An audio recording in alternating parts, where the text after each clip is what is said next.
maldição dos africanos. Pessoas, alguns teólogos que eu discordo, que vão falar que essa maldição aqui foi a maldição dos africanos. Nossa. Não, essa explicação racista existe em livros de teologia. Que horror. Por quê? Deixa eu explicar primeiro. Isso aqui não é, eu tô discordando, né? Só pra galera saber como é que cada um vai falando. Mas eu ouvi falar disso aí, Rodrigo, e tudo mais. Em primeiro lugar, qual foi o pecado do filho dele? Alguns entendem que o pecado foi que ele tentou relações sexuais com o pai. Por quê? Porque quando fala que ele viu Noé nu, né? Ele foi contar para os irmãos, ele vendo o pai, esse ver seria uma forma idiomática de ter relações sexuais com. Porque a Bíblia fala, o irmão não descobrirá a nudez da sua irmã, o pai não descobrirá a nudez da filha. Descobrir a nudez não é não ver nu, é não ter relações sexuais com. Então alguns pensam que ele tentou abusar sexualmente do pai. Eu acho meio forte isso aqui, porque na Bíblia quando fala não descobrirá a nudez, o verbo que aparece lá é o verbo yodá. Não é o verbo ver, roer. Não é o verbo ver. Mas existe essa interpretação aí, tá bom? A segunda interpretação é que de fato ele desonrou o pai dele, debochou do pai e foi chamar os irmãos para desonrarem o pai. Isso para nós pode parecer um pecado pequeno, porque a gente vive numa geração em que os filhos não respeitam mais o pai. Que o pai é apenas aquele cara ultrapassado que não sabe mexer no TikTok. Ah, pai, não enche o saco não, pai. A gente que vive numa geração do não enche o saco não, pai, ser o filho punido só porque debochou da nudez do pai parece coisa pequena, mas na cultura patriarcal não era. Sim. E a gente tá falando tanto da questão da família, a gente sabe que não é. O que gera no caráter de um homem ser criado num lar onde ele não aprendeu a respeitar o pai e a mãe?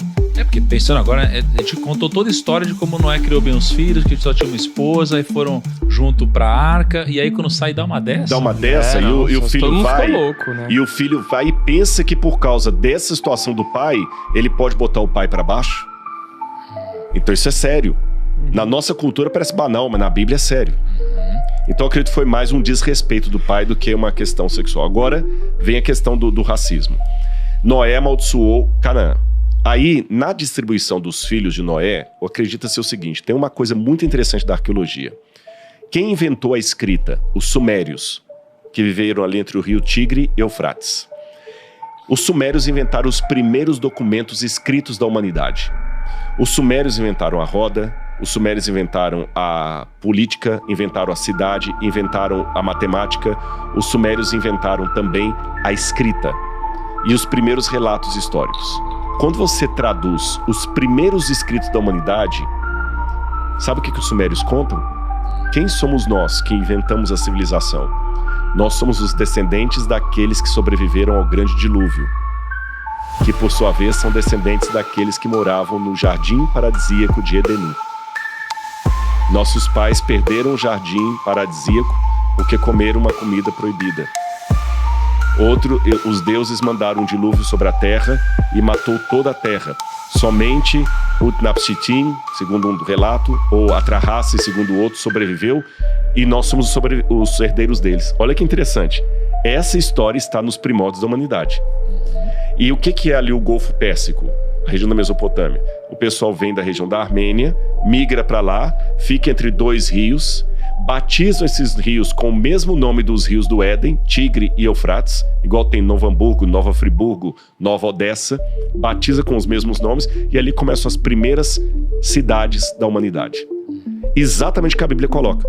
Aqui é a arqueologia, aqui é a Bíblia. E ali começou a agricultura também. Na história da civilização, os sumérios também inventaram a agricultura.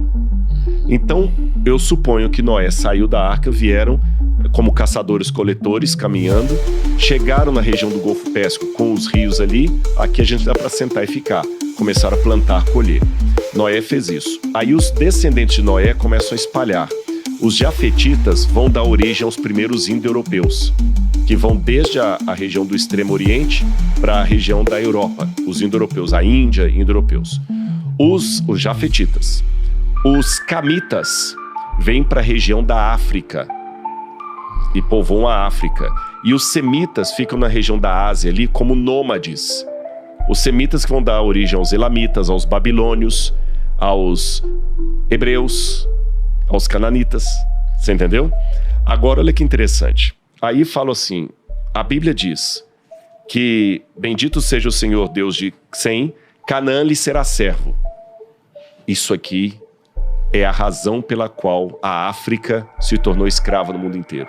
Porque os africanos são os descendentes de Cão. Cão aqui não é cachorro não, viu gente? É um nome, Cam. Os africanos são os descendentes de Cão, então eles foram amaldiçoados por Deus.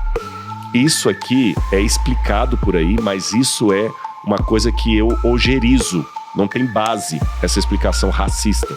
Por que razão? Em primeiro lugar, Canaã não era África, em que pese a verdade que os camitas foram aqueles que povoaram a África. O Canaã era a parte leste-oeste do Rio Jordão. A parte oeste, que hoje é Israel. E eles não eram africanos. E por que a maldição foi sobre Canaã e não sobre o próprio Cã? Isso é interessante. Não foram os africanos que foram amaldiçoados, foram os cananeus, os descendentes de Cã. Porque Deus já viu ali no neto de Noé a sequência do caráter do pai. Aquele negócio falando, a questão hereditária. Tá certo? Entendi. Essa que é a questão hereditária.